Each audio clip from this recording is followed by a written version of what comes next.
Shwmae pawb, hello everybody, welcome to my wild Welsh garden. My name's Isabel and I live here at the top of the Swansea Valley, and I'm trying to garden in a wildlife friendly way. So I want to attract wildlife into my garden, but not just to visit. I want them to come and live here as well. Well, yesterday was a very exciting day. It was quite mild and the sun was shining and it was spring-like, and yeah, it actually felt like spring had arrived. And it all started on a routine trip to the shed to get my bird seed. And look, the sky's gone a funny blue colour. How amazing. And oh my goodness me, look what I've just found in my pond. Frog spawn.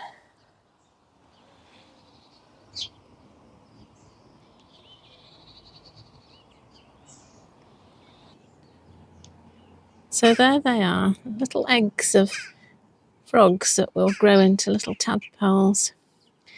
Each of those little black dots.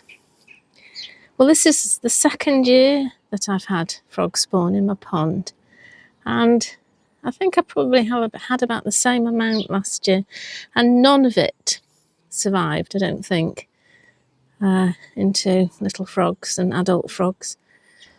And the reason for that, I'm pretty sure, is that there are so many other things that are very carnivorous in this pond, like newts and water boatmen and dragonfly larvae and beetles, and I think they just eat all the frog tadpoles. So I was wondering, because I know you're not supposed to move frog spawn, whether I should move some of this into the other pond. Yeah, so any of you sort of veteran frog people out there have an opinion, please let me know in the comments what you think I should do. Should I move some, or should I just leave well alone, leave nature to do its own thing? I've been making these videos for, well, getting on for 18 months now, I think, and there's lots of good things about doing it. I mean, I love making the videos, and I love your company in my garden, and I love reading your comments and hearing about what you're doing in your gardens. But it also means that I can look back and see what I was doing this time last year. I was wondering about, when I saw frog spawn last year. So I was able to look back at the video I made last year. And it was actually the 16th of February. And today's the 22nd, so almost a week later. I have seen quite a lot of activity going on in the pond, so I'm on frog watch at the moment. I don't know whether you can see, there's a little face peeping out. So I've got my comfy chair and my coffee and my kneeling pad. So I'm just going to sit there and drink my coffee and see how many frogs I can count.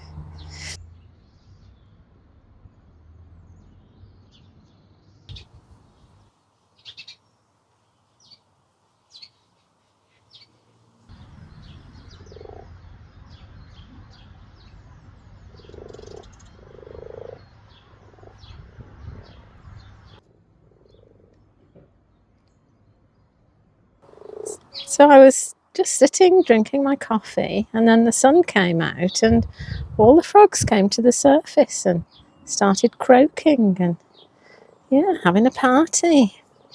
So this is definitely frog day.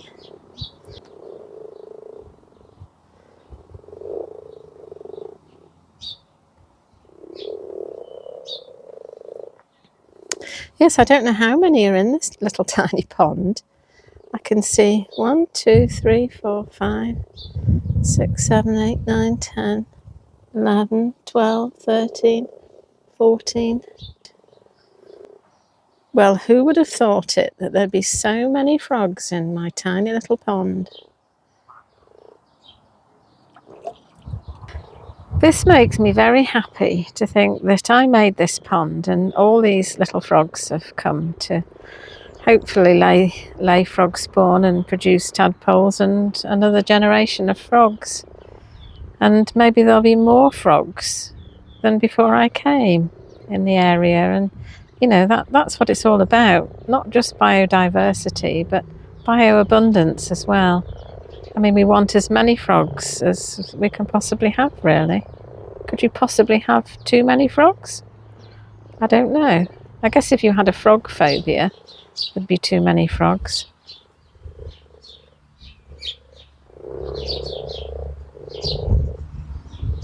So the question is, will I get more frog spawn this year than I had last year? Well, I guess the plan that Mother Nature has for a pond like this is that there'll be so much frog spawn and so many tadpoles that all the newts and things will be able to eat as much as they want, and there'll be plenty left over to grow and develop into adult frogs.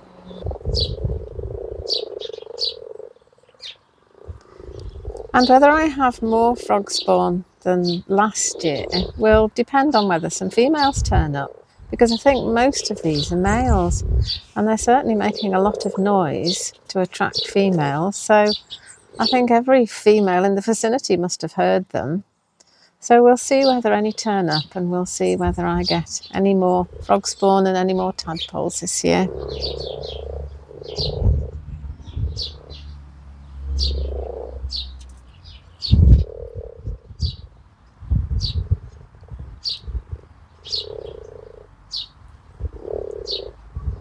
Well, I could sit here all day and watch these little frogs. They're so cute and fascinating. But I do have other things to do, so I'm going to leave them to get up to whatever froggy things they want to get up to. And I'm going to go and do a little bit of work.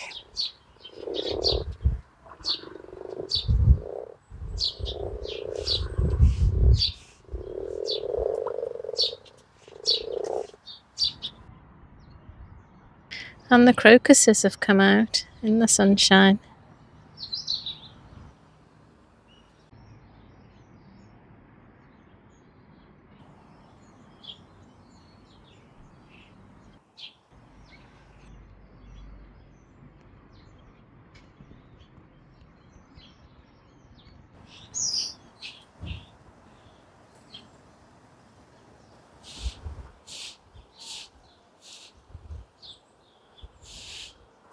Don't you just love a parcel delivery?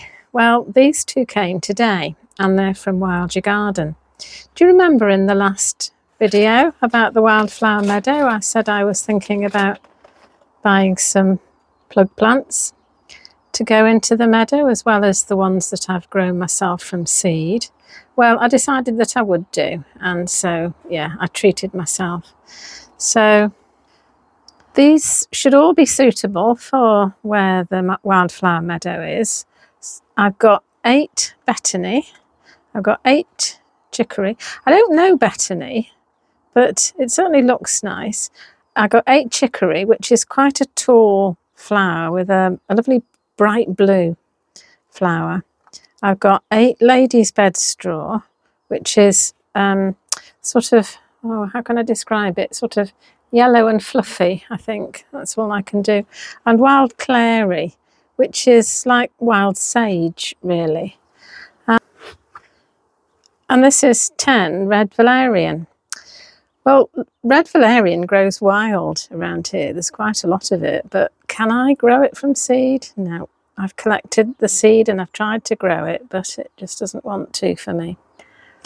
I'll be potting these up and putting them probably in the polytunnel to grow on, and then I should be putting them out into the wildflower meadow, you know, later on in the year. That's the plan anyway. Well, I've sat down by the pond because I suddenly felt really tired, and I remember saying this last year, I don't do this enough, just sitting and appreciating what's here. I've worked quite hard this afternoon. I've put the oxeye daisies into the meadow at the front of the house, and I've been planting out forget-me-nots in the tiny forest, and the sun has been shining and the frogs have been croaking, and it's just been lovely. It feels like spring has almost arrived. So I think what I'm going to do, instead of carrying on working, is I'm going to bring the chair and put it here in the sunshine, go and make myself a cup of tea, and just sit and enjoy the company of my frogs. Just sit and enjoy the moment. So, happy Frog Day, everybody.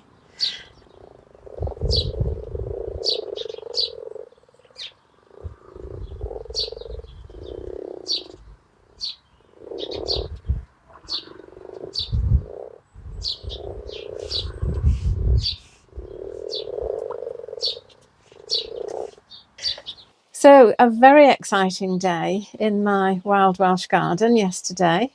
Yes, it just felt like spring was arriving and things are waking up. Did you see the hoverfly on the crocus flower? Well, I also saw a drone fly on a primrose, but he was too quick for me and he'd shot off by the time I tried to film him. And then the excitement didn't end there. I decided I would put the trail cam out because when I was looking back over my videos from this time last year, looking for the one about the frog spawn, I came across one about hedgehogs. And the hedgehog came out at the end of February last year, came out of hibernation. So I thought, well, I wonder if he's around now as it's suddenly gone mild. And this is what I caught on camera.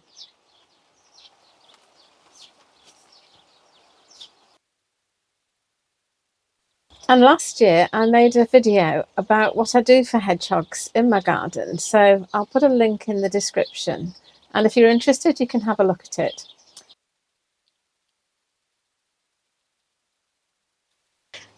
And the trouble with wildlife is it comes and it goes. And last year, my hedgehog deserted me halfway through the summer. So I wonder if he'll stay around all year this year. But I think for this year, it's time for me to get the cafe out and start to give him some food. So it's time to say goodbye from my Wild Welsh Garden for another week. Thanks for visiting me. Thanks for watching the video. As I say, things are beginning to wake up, so as the days and weeks go on, there'll be more to see in terms of the wildlife. But if you're interested in following me and seeing my exciting adventures, wilding my garden and seeing the sort of wildlife that I manage to attract here and that comes to live with me and find a home here, then please like the video, please subscribe to the channel, and I'll see you in the next video. Bye! Hwyl fawr!